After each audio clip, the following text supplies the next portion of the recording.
6 ஆண்டுகளாக பெரியம்மா வீட்டிலேயே வளர்ந்து வந்த கவியாழினி தனது தாய் வீட்டிற்கு போகும் விருப்பமின்றி இருக்கிறாள். அக்காவின் திருமணத்திற்காக தனது சொந்த ஊருக்கு வரவேண்டிய கட்டாயத்திற்கு ஆளாகிறாள்.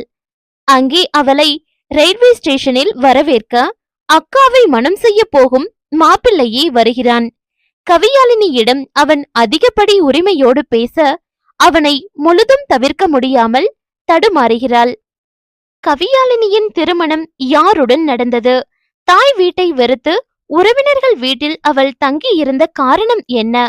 கேள்விகளுக்கான விடைகளை கேட்டு தெரிந்து கொள்ளலாம். பத்மா கிரகதுரையின் மனதில் நின்ற காதலியே நாவலை ஒளி வடிவில் கேட்கலாம் வாருங்கள்.